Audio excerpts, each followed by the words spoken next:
Buenas tardes. Vamos a iniciar nuestro estudio bíblico, nuestra clase de panorama del Nuevo Testamento 3, un panorama general de cada uno de los libros del Nuevo Testamento, en donde hoy vamos a ver el libro de Judas. El libro de Judas solamente tiene un capítulo. Vamos a leer, si hay tiempo, al final vamos a leerlo todo en la traducción lenguaje actual para aportar en una lectura pues un poquito más clara para que se puedan comprender algunos aspectos que pudieran quedar en duda con respecto a lo que vamos a exponer hoy esta tarde ya. Judas, pues, un solo capítulo. Se dice que fue escrita por Judas, inspirado por el Espíritu Santo, alrededor del año 68 al 70 después de Cristo. Este Judas es uno de los 4 medios hermanos de Jesús, identificado como ya sea Judas Tadeo, Judas de Santiago o Judas el medio hermano de Jesús. Es importante diferenciarlo, muy importante para no que haya confusión, porque quienes van iniciando en el conocimiento de la palabra de Dios pueden confundirlo con Judas Iscariote, el que traicionó al Señor Jesucristo. Entonces ese fue otro Judas. Entonces Judas, así solamente a secas el nombre, se refiere a Judas Tadeo. Y Judas Iscariote pues siempre va acompañado precisamente de ese segundo apelativo. La palabra Judas o el nombre de Judas significa que está en el griego, significa alabanzas sean dadas a Dios. Esta carta es una de las cartas más cortas del Nuevo Testamento, junto con Filemón, con segunda y tercera de Juan. Esta carta, que solamente tienen un capítulo, esta carta de Judas, ahora la que estamos viendo, la vamos a ver en esta tarde ya, es la última de las 8 cartas consideradas como cartas generales. Según el texto de Judas y todo el contexto de la carta, esta carta epístola es considerada como un sermón en donde toma un aspecto muy importante que está vigente en todos los tiempos, en toda la historia de la iglesia, y es una advertencia contra la apostasía. El término apostasía significa separarse del camino. Yo quiero que mediten esto solamente, ¿no? Para encontrar varias respuestas y varias aplicaciones espirituales, también a diversos criterios que por todo el tiempo han sido controversiales. Por ejemplo, este solo término nos va a aclarar muchas cosas. Apostasía es separarse del camino. O sea, estar en el camino y separarse del camino. Una persona que no ha nacido de nuevo no puede apostatar. ¿Okay? Una persona que ya nació de nuevo, que está en el camino, ese sí puede apostatar. Y la palabra de Dios habla de la apostasía. Algunos apostatarán de la fe voluntariamente, ¿no? Repudiando lo de Dios, con pleno conocimiento. Bueno. Los destinatarios parecen tener un buen conocimiento del Antiguo Testamento, ya que Judas hace referencia de algunos acontecimientos del Antiguo Testamento en los versículos siguientes, solamente por mencionar un ejemplo. Se dice que Judas pues era un judío, hermano de Jesús, medio hermano de Jesús, y que fue escrita esta carta a los judíos cristianos. Vamos a leer Judas 1:5 para dar testimonio acerca de la carta, o para comprobar con el fundamento de esta misma carta por qué referimos esto. Mas quiero recordarles, ya que una vez lo habéis sabido, que el Señor, habiendo salvado al pueblo sacándolo de Egipto, después destruyó a los que no creyeron. Y a los ángeles también toma el punto y a los ángeles que no guardaron su dignidad, sino que abandonaron su propia morada, los ha guardado bajo oscuridad en prisiones eternas para el juicio del gran día. Como Sodoma y Gomorra, y las ciudades vecinas, las cuales de la misma manera que aquellos, habiendo fornicado e ido en pos de vicios contra la naturaleza, esto es, habiendo tomado o realizado prácticas totalmente pues señaladas incorrectas por Dios y su palabra, fueron puestas, por ejemplo, sufriendo el castigo del fuego eterno. Acuérdense que siempre lo hemos repetido, todo lo que menciona la Escritura, Dios en su palabra, es para ejemplo de usted y mío. Judas vivió en un tiempo donde el cristianismo estaba bajo el ataque político muy severo de Roma. Y además, por la infiltración, siempre va a acontecer esto, además por la infiltración espiritual, también muy agresiva por parte de apóstatas parecidos a los gnósticos. Ya explicamos la semana pasada quiénes eran los gnósticos y dimos una referencia a los gnósticos que decían que Cristo no había venido en carne, y luego los agnósticos y los ateos.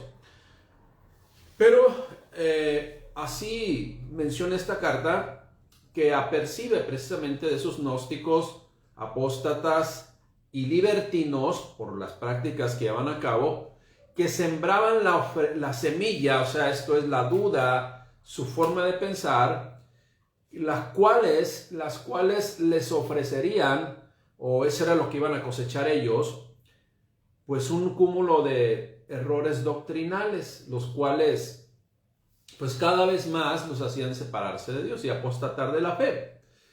Acuérdense siempre lo que hemos mencionado en varias ocasiones, medio grado, que hoy estemos desviados de la palabra de Dios, de lo que Dios ha establecido, póngale tiempo y ese medio grado va a establecer una gran, vamos a llamarle cima, brecha, lo que queramos decir, con lo que le queramos comparar o ejemplificar, es una cima, una brecha, un abismo en donde pues la separación con el Padre Celestial pues muchas veces ya no va a tener vuelta.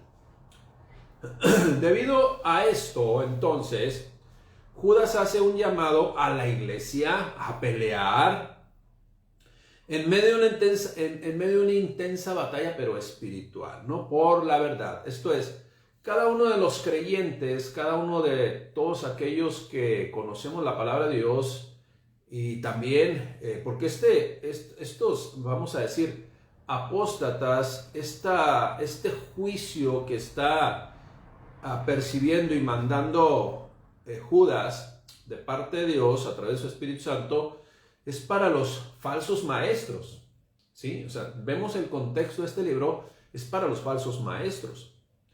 Entonces, eso tenemos que, pues, considerar siempre. Ahora, hay algo que debemos aclarar también. ¿A quién van a engañar los falsos maestros?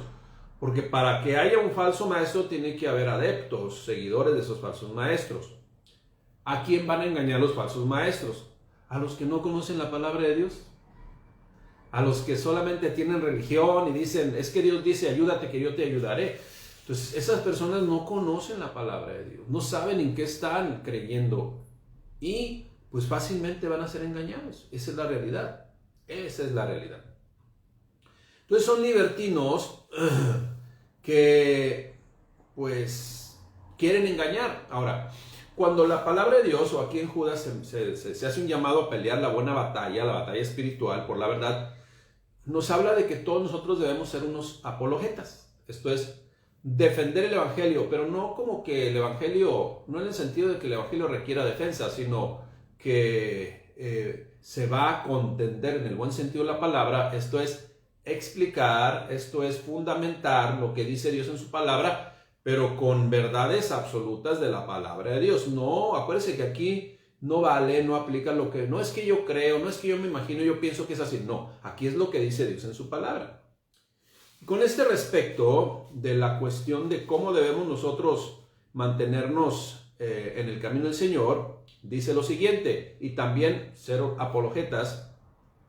Judas 1:3, amados, por la gran solicitud que tenía de escribiros acerca de nuestra común salvación, me ha sido necesario escribirles, exhortándoles que contendáis ardientemente por la fe, que ha sido una vez dada a los santos. Ahora, yo quiero preguntar, ¿quiénes eran los santos? ¿O quiénes son los santos? La palabra de Dios se refiere a los santos, todos aquellos que estamos apartados para Dios. O sea, que hemos decidido vivir bajo la cobertura de Dios, vivir guiados por Dios para caminar en su voluntad.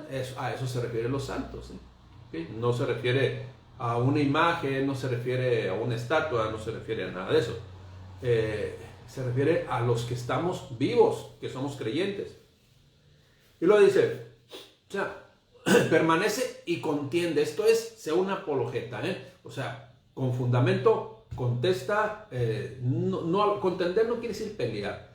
Contender significa dar un fundamento correcto, aunque cuando nos invita a pelear la buena batalla es espiritual. O sea, estamos hablando de fundamentos de la palabra de Dios, los que tenemos que utilizar para precisamente afirmar, reafirmar o refutar algún pensamiento incorrecto. Entonces, ¿por qué es importante este versículo 4 del capítulo 1? Bueno, del capítulo único. Porque algunos hombres han entrado encubiertamente. Acuérdense que los lobos están vestidos de ovejas. Los que desde antes habían sido destinados para esta condenación. Hombres impíos que convierten en libertinaje la gracia de nuestro Dios. O sea, son aquellos que dicen, no, pues, ¿qué tiene de malo? Ay, tampoco, no pasa nada. Pues, ¿qué tiene de malo? Ay, religioso.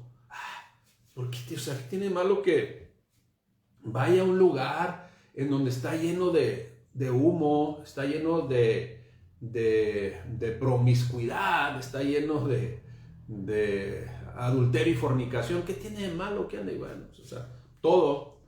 ¿Qué tiene de malo? Todo absolutamente. Pero algunos no piensan así. Bueno, esos son libertinos. Es a lo que se refiere también aquí. Porque algunos hombres han entrado encubiertamente, los que desde antes habían sido destinados para la condenación. Hombres impíos, malos, que convierten en libertinaje la gracia de nuestro Dios y niegan a Dios, el único soberano, y a nuestro Señor Jesucristo. Y una persona va a decir, no, es que yo no niego a Dios. No lo están negando verbalmente, lo están negando con tus hechos, con tus actos. Esa es la realidad. Ahora, aquí se está refiriendo, como les digo, a, pues, supuestamente maestros, supuestamente personas maduras.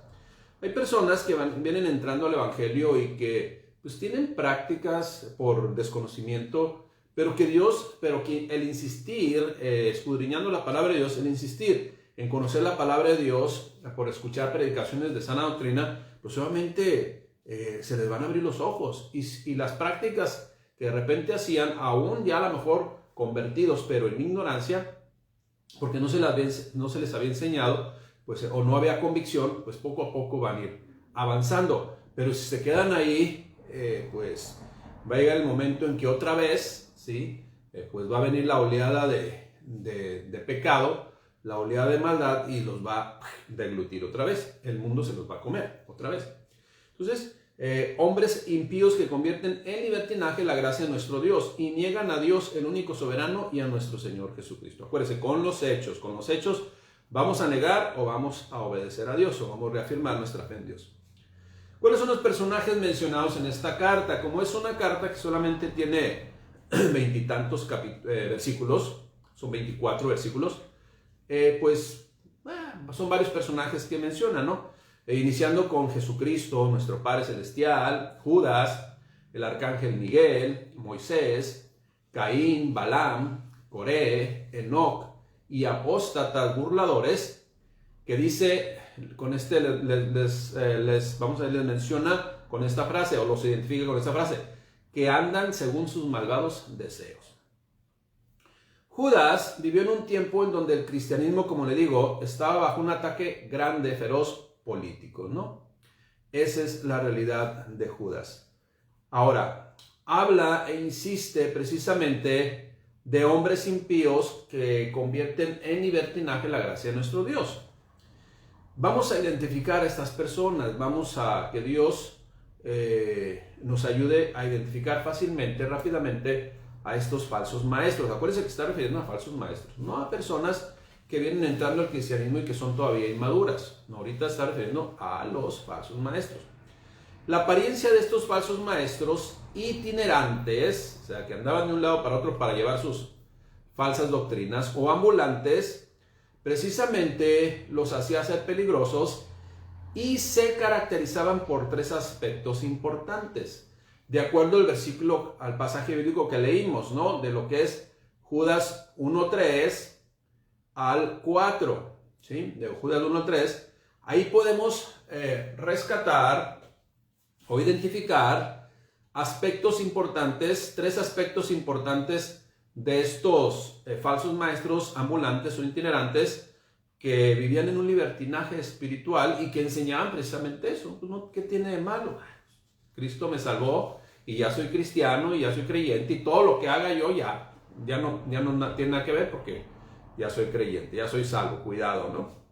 Bueno, característica o factor número 1, eran impíos, o sea, actuaban incorrectamente. Es decir, eran hombres que vivían apartados de Dios.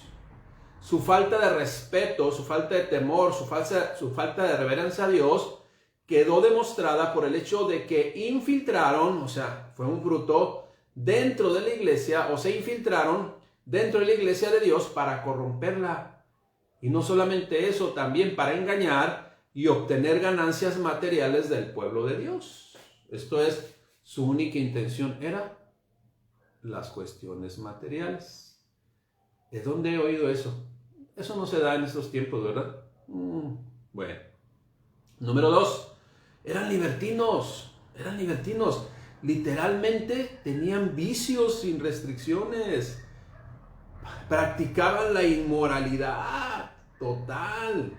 Y esto describe precisamente el estilo de vida desvergonzado, con lo cual abusaban de una total irreverencia de la gracia de Dios.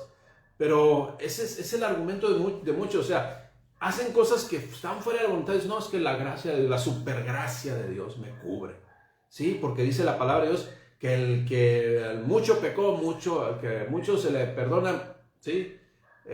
Dice, bueno, eso habla de que son más agradecidos, pero no, me equivoqué del fundamento. Es que donde abundó el pecado, sobreabundará la gracia. Bueno, esa es su forma Mire, ese versículo, bueno, vamos a predicar acerca de ese versículo, esa frase, está interesante, ¿no? Donde sobreabundó el pecado, donde abundó el pecado, sobreabundó la gracia. Vamos a predicar de eso. Mejor espere un domingo para hablar acerca de esa frase, ¿no?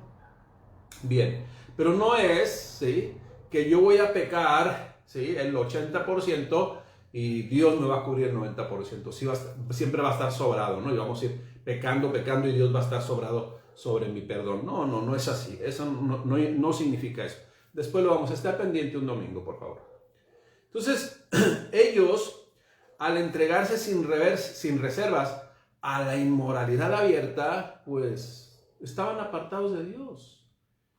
Pero decían, es que no tiene nada de malo. Si tú crees en Dios, ya eres salvo y nadie te quita eso, ¿sí? Bueno, con tus hechos, con tus actos lo puedes repudiar, lo que Dios ha dado. Acuérdese, una herencia que usted recibió, hay un término legal, ¿sí?, en derecho, en este caso civil, que puede repudiar la herencia. Usted no la quiere. Y Dios, en su bondad y su misericordia, nos entrega todo, pero la gente la puede repudiar, así, y siendo ya supuestamente creyente, porque entonces, ¿dónde queda la palabra apostatar? Bueno, número 3, negaban a Dios y a Jesucristo también. Esa era la actitud que tenían. Los apóstatas no reconocían, estos apóstatas, y también en nuestro tiempo, no reconocen a Cristo como Señor y el único digno de honor y de todo elogio, ¿sí?, de toda consideración, alabanza. Y por medio de su conducta mala y perversa, menospreciaban precisamente a Jesús como el Hijo de Dios y se obstinaban en negarlo rotundamente. Y como le digo, de repente va a haber personas que dicen, yo no he dicho que Jesucristo no es Dios. Bueno, tus hechos, tus actos, tu forma de conducirte, hacen eso. Es lo que hacen. Tengamos cuidado y seamos observadores de nuestra vida. Así pues, Judas es el primer escrito enteramente dedicado a combatir estas falsas enseñanzas.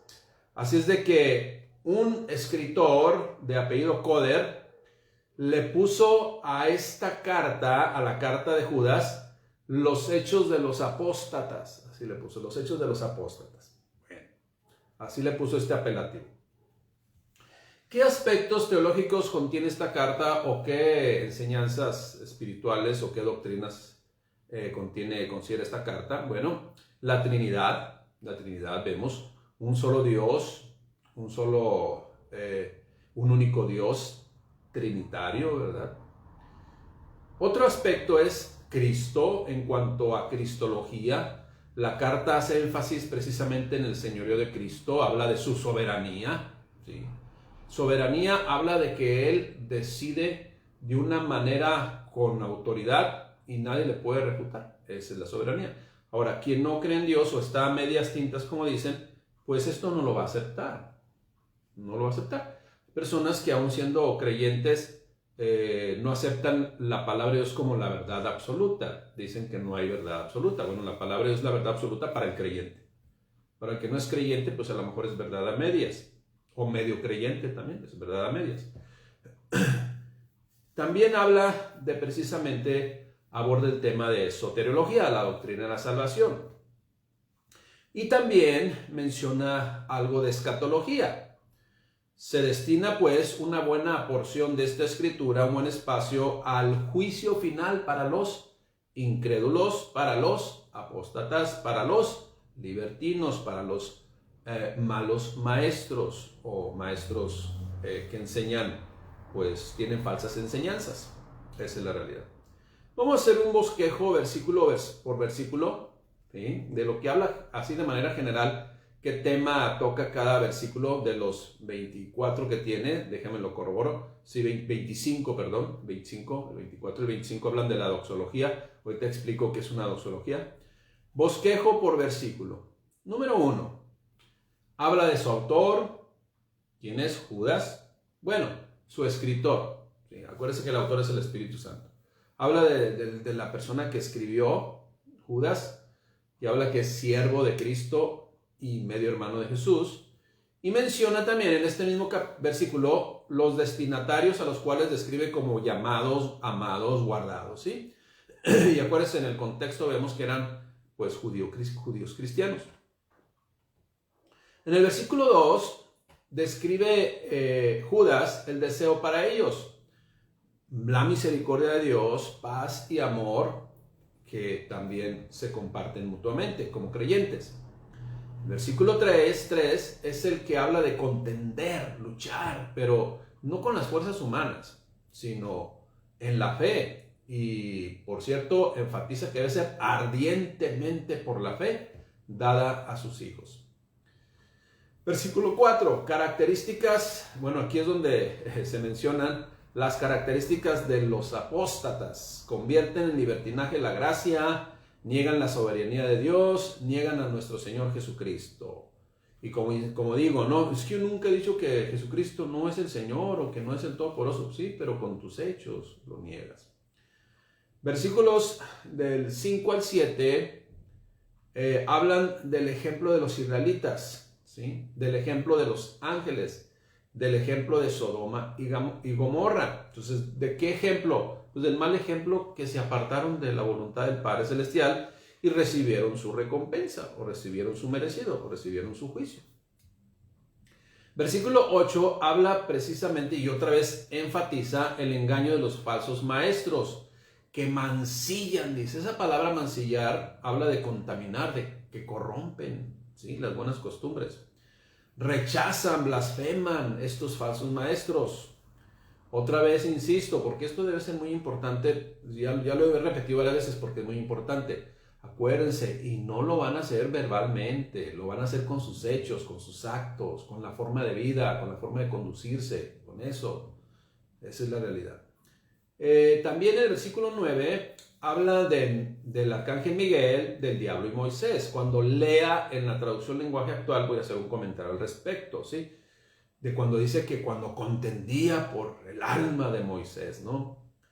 No se animó o no profirió alguna o no se puso a pelear con el diablo, sino dijo que el Señor te reprenda. Bueno, ¿por qué? Pues porque el único que tiene autoridad para reprender y para hacer un juicio solamente es Dios.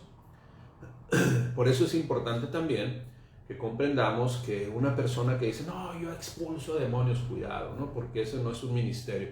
Por ninguna parte, si se encuentra un ministerio que te encomienda y te vayas a expulsar demonios. No. Vamos a decir, un don que viene del Espíritu, bueno, pero en el sentido correcto, ¿no? Si es necesario, si en una forma se manifiesta, ¿verdad? Pues hay que tomar autoridad guiados por Dios, pero no es un ministerio de andar buscando, ¿no? En ese sentido. Número 10, el versículo 10 dice, y es lo que enfatiza, ¿no? Pero estos blasfeman de cuantas cosas no conocen, y en las que por naturaleza conocen, se corrompen como animales irracionales. La versión traducción en lenguaje actual dice bestias brutas. O sea, fíjese bien, son 3 casos aquí. Pero estos blasfeman de cuantas cosas no conocen. O sea, es que lee la Escritura, profundiza en la Escritura, estudia la Escritura, porque estás actuando de una forma incorrecta y hasta estás blasfemando en contra de Dios por cosas que ignoras, no conoces.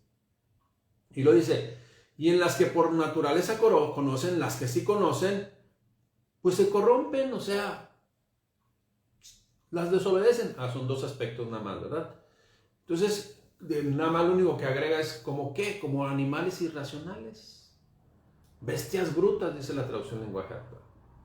El versículo 11 habla del camino de Caín, del error de Balaam, de la contradicción de Coré, ¿sí? Haciendo juicio precisamente de acciones totalmente contrarias a lo establecido por Dios. El versículo 12 habla de un término que dice manchas en vuestros ágapes.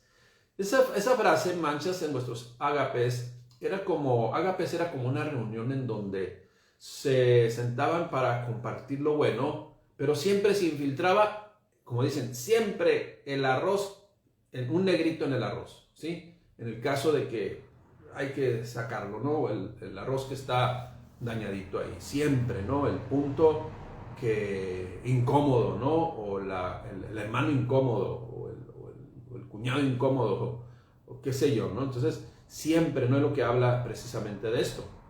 Muchas manchas en vuestros ágapes. Siempre se va a colar el que no está vestido de bodas, donde quiera, ¿no? Y también a los falsos maestros les dicen nubes sin agua, árboles 2 veces muertos. El versículo 13 reitera una vez más, fieras ondas de mar que espuman su propia vergüenza. También dice que son estrellas errantes, para las cuales está reservada eternamente la oscuridad de las tinieblas. Esto no lo digo yo, lo dice la palabra de Dios. Pero también, por otro lado, habla del buen ejemplo, Enoc, Adán y el Señor, obviamente. En el versículo 14. En el versículo 15, otra vez regresa a mencionar juicio contra los impíos por sus malas obras. Ahora alguien va a decir, pues no es por obras. Pues no, lo que pasa es que lo que anda haciendo la gente, pues es lo que manifiesta que hay en su corazón. Pues de la abundancia del corazón habla la boca. Y si andan haciendo obras impías, pues que su naturaleza es de impiedad, no son nacidos de nuevo. Y si andan haciendo obras, o sea, su fruto es el de Dios, la obediencia a Dios, esa madurez en decidir correctamente y caminar correctamente, acuérdense, no es para ganarse la salvación, sino es un fruto de que se es salvo. Es una prueba objetiva de que se es salvo. Esa es la diferencia. El versículo 16 habla de otra vez murmuradores, querellosos, aduladores. Aduladores es seguir la corriente, ¿no? Obviamente para obtener algo.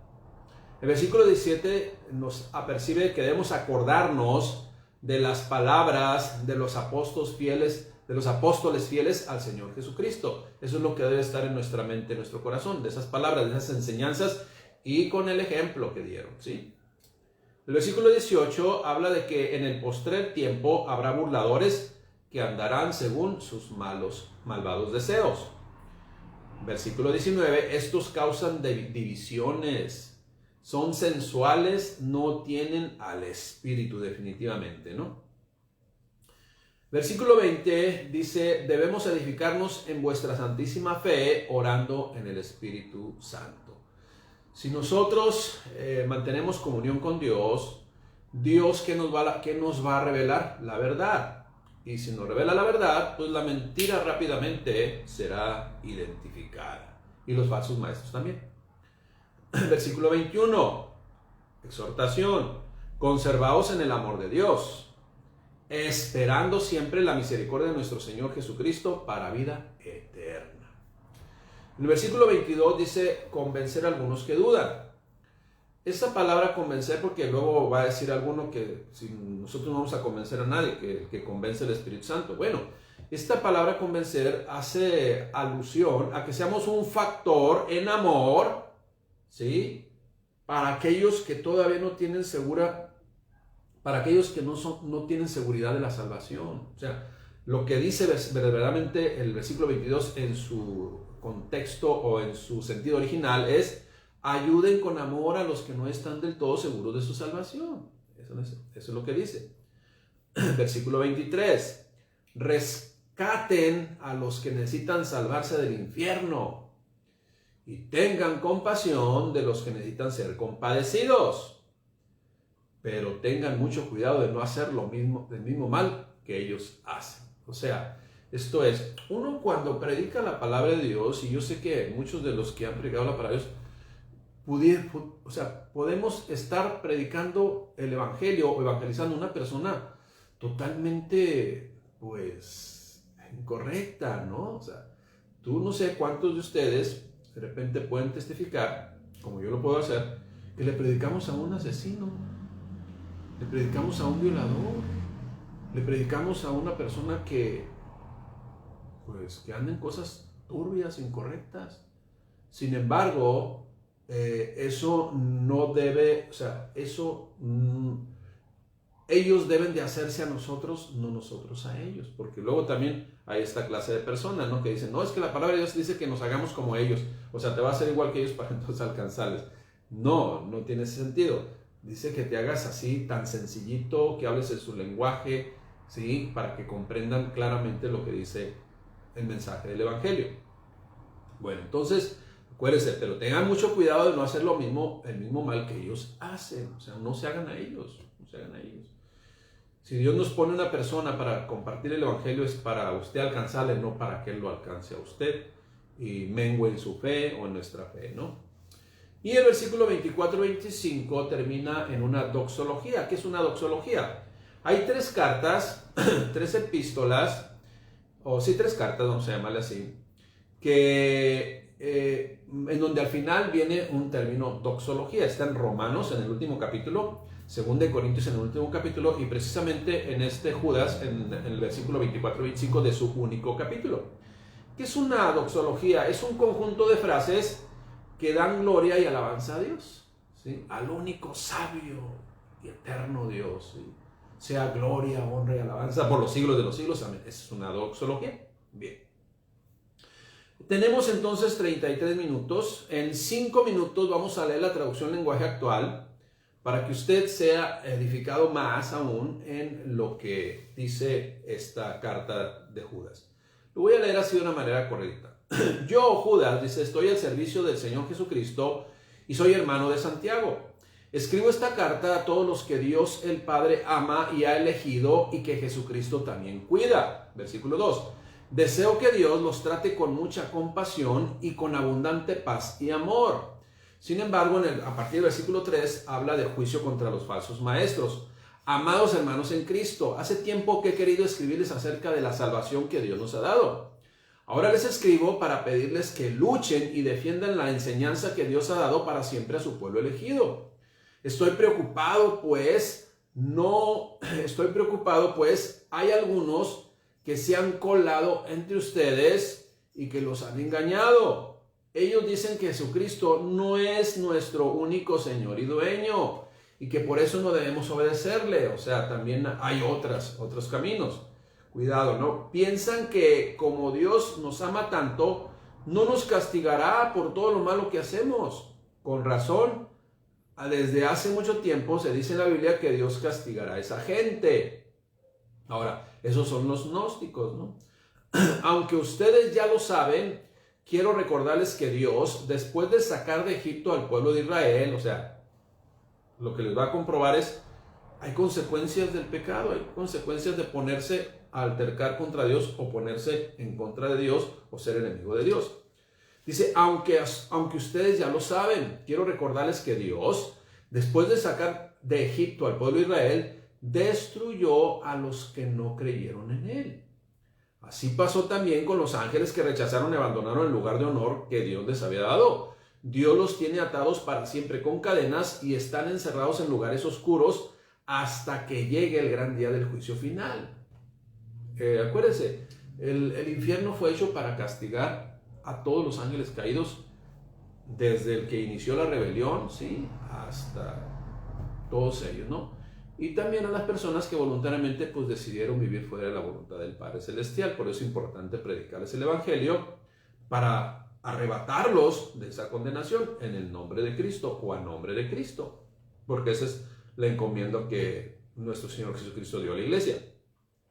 Sigue diciendo, versículo 7, algo parecido le sucedió a los que vivían en Sodoma y Gomorra y en las ciudades cercanas. Los que vivían ahí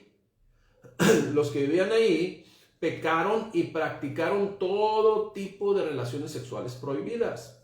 Por eso Dios los castigó y los arrojó al fuego que nunca se apaga, para que sufran allí. Pero es decisión de ellos, porque las reglas ya están puestas. Si usted se pasa un semáforo, las reglas ya están puestas. No porque el policía venga a aplicarle la multa, es malo el policía. El que violentó las reglas somos nosotros. Entonces sigo diciendo, por eso Dios los castigó y los arrojó al fuego que nunca se apaga, para que sufran ahí. Que esto sirva de advertencia para todos nosotros. Lo mismo le va a pasar a los malvados de quienes les estoy hablando, porque con sus locas ideas dañan su cuerpo, rechazan la autoridad de Dios e insultan a los ángeles. Ni siquiera Miguel, está refiriéndose al arcángel Miguel, el jefe de los ángeles, se atrevió a hacer algo así, ¿sí? Cuando Miguel peleaba con el diablo para quitarle el cuerpo de Moisés no lo insultó, sino que solo le dijo que el Señor te castigue. Ahora, según la tradición, se dice que esta es una historia que se contaba en el judaísmo. ¿Qué hace referencia a esta historia? Pues de que Moisés, el enemigo, quiso acusarlo cuando mató al egipcio, ¿sí? ¿Se acuerdan que antes mató al egipcio? Y pues el Señor vio amor y pasión por su pueblo, pero canalizada de una forma incorrecta. Entonces ese factor o esa situación, el enemigo la quiso usar en contra de Moisés para condenarle, o para, vamos a llamarle, para que llevárselo con él, ¿no? Esa es la realidad. Sin embargo, dice, no lo insultó, sino que solo le dijo que el Señor te castigue, que el Señor te reprenda. Fíjese, aún al arcángel Miguel dijo, yo no tengo autoridad para eso. Dios es el que tiene autoridad y es el que te va a dar tu merecido.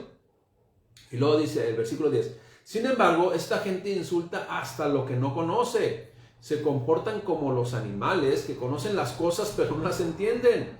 Y por eso terminan destruyéndose a sí mismos. Versículo 11 dice, pobre gente, se portan como Caín. Y por el afán de ganar dinero, cometen el mismo error que cometió Balaam. Son tan rebeldes que morirán como murió Coré. Es una vergüenza que estas personas vayan a sus fiestas de amor. Esos son ágapes, ¿sí? Esos son ágapes, ¿sí? Es una vergüenza que estas personas vayan a sus fiestas de amor, pues comen y beben sin ningún respeto. Son líderes que solo se preocupan de ellos mismos. Son como nubes sin agua, que el viento lleva de un lado para otro. Se parecen a los árboles que no dan fruto, pues han sido arrancados de raíz y están totalmente muertos. Versículo 13, son gente violenta. Todos pueden ver lo malo que hacen, pues sus maldades son como la espuma de las violentas olas del mar. Son como estrellas perdidas, condenadas a viajar siempre en la más terrible oscuridad. Hace ya mucho tiempo Enoc, que fue el séptimo hombre después de Adán, habló de esta gente y dijo, miren, Dios viene acompañado de miles y miles de sus ángeles. y viene para castigar a todos los que hicieron mal y castigará a todos los pecadores que lo insultaron. Esta gente se queja de todo y lo critica todo, solo quiere que se cumplan sus deseos egoístas. Hablan con orgullo y cuando hablan bien de los demás, lo hacen solo para aprovecharse de ellos. Esto es, para sacarles dinero. Pero ustedes, queridos hermanos, acuérdense de lo que ya les había dicho los apóstoles de nuestro Señor Jesucristo. Los apóstoles les enseñaron que en los últimos tiempos habría gente burlona que se dejaría controlar por sus malos deseos. Esta clase de gente, la que los obliga, es esta clase de gente la que los obliga a pelearse y a dividirse, pues hace lo que quiere y no tiene el Espíritu de Dios. Acuérdense que el Espíritu de Dios es para unidad, es para practicar el amor unos con los otros y nunca jamás para dividirse. ¿Okay? Así es de que tengan cuidado. Confíen, ¿dónde me quedé? Confiando siempre en Dios. Esta clase de... Versículo 20. Pero ustedes, queridos hermanos, sigan confiando siempre en Dios. Esa confianza es muy especial. Cuando oren, dejen que el Espíritu Santo les diga lo que deben decir. Confíen todo el tiempo en el amor de Dios y esperen el día en que nuestro Señor Jesucristo nos dará vida eterna, pues Él también nos ama mucho. Versículo 22. Ayuden con amor a los que no están del todo seguros de su salvación. ¿Sí? Rescaten a los que necesitan salvarse del infierno y tengan compasión de los que necesitan ser compadecidos. Pero tengan mucho cuidado de no hacer el mismo mal que ellos hacen. Y luego termina precisamente con esas frases llamadas en conjunto doxología. Dice así: Dios puede cuidarlos para que no hagan el mal y también tiene poder para que ustedes puedan presentarse ante Él sin pecado. Se presentarán ante Él llenos de alegría y limpios y sin mancha como un vestido nuevo. Por eso, alaben a Dios nuestro Señor, alaben a Dios nuestro Salvador, por medio de Jesucristo, reconozcan su grandeza, su poder, su autoridad. Alabemos a Dios por todo esto ahora y para siempre. Amén. Así sea, ¿verdad? Comentario final, iglesia. Esta carta de Judas apela, esto es, requiere, solicita, pide a los cristianos, como usted y como yo, a mantenerse firmes y constantes en la vida de fe. El tema principal de Judas es la salvación de Cristo, pero también advierte con rigor sobre los falsos maestros, igual que 2 de Pedro, es una carta que aborda directamente este tema, los cuales, esos falsos maestros, enseñaban el gnosticismo y con su mal ejemplo presentaban un cristianismo falso, lo que le llaman un cristianismo light, ¿verdad? Pues esto es la carta de Judas.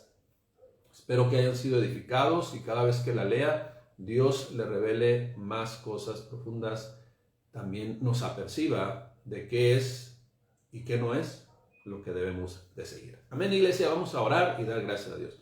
Mi Dios, te damos gracias, Padre, porque el leer tu palabra nos llena de conocimiento, nos llena de abundantes riquezas espirituales para comprender que en tu camino solamente hay seguridad, certeza, y es la verdad que todos nosotros debemos vivir y compartir.